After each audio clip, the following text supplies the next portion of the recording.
माय तरी ऐसी सांगा कृपा पांडुरंगा घेतले नूतरी उचलोनी कडेवरी माय तरी ऐसी सांगा कृपा पांडुरंगा। तुका ईश्वराला जगातल्या प्रत्येक लेकराची काळजी घेण्याची इच्छा आहे। ईश्वर कारण प्रभूची लेकरे तयाला सर्वही ईश्वराला जगातल्या प्रत्येक लेकराची काळजी घेण्याची इच्छा आहे, पण ईश्वराच्या स्वरूपामध्ये तो प्रत्येक लेकराच्या सोबत राहू शकत नाही, म्हणून प्रत्येक लेकराच्या सोबत राहण्यासाठी ईश्वरानं जे रूप धारण केलंय त्या रूपाला आई असं म्हणतात।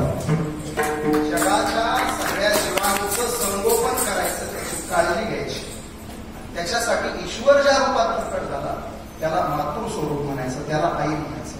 काय सांगतो या आई माता माय या शब्दातला गोडवा इतका आहे, देवाला सुद्धा ह्या दोन अक्षरांनी वेडं केलं म्हणायचं।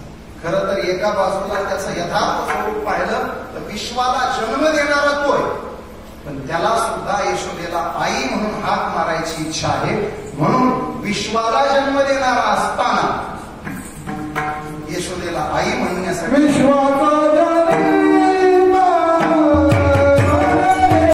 विश्वाचा आहे, पण यशोदेची म्हणे त्याला वेळ लागलं ह्या दोन अक्षरांचं। खरं तर विश्वाला खाऊ घालायचं सामर्थ्य त्याच आहे, त्याला वेळ लागलाय दही भात खाण्याचं। पृथ्वी जेने तृप्त केली यशोदा म्हणू नका, आई म्हणा, आईच्या हातचा दही भात खायचा आहे त्याला। विश्वाला आधार देण्याचं सामर्थ्य घेऊन उभा आहे, पण आईच्या कडेचा आधार घेण्यासाठी मोकळा झालाय। त्याचा धनी म्हणतो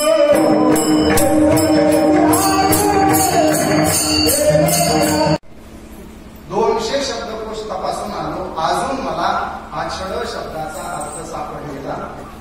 सध्या मी एक निष्कर्ष लावलाय, आछड शब्दाला दुसरा काहीच अर्थ नाही।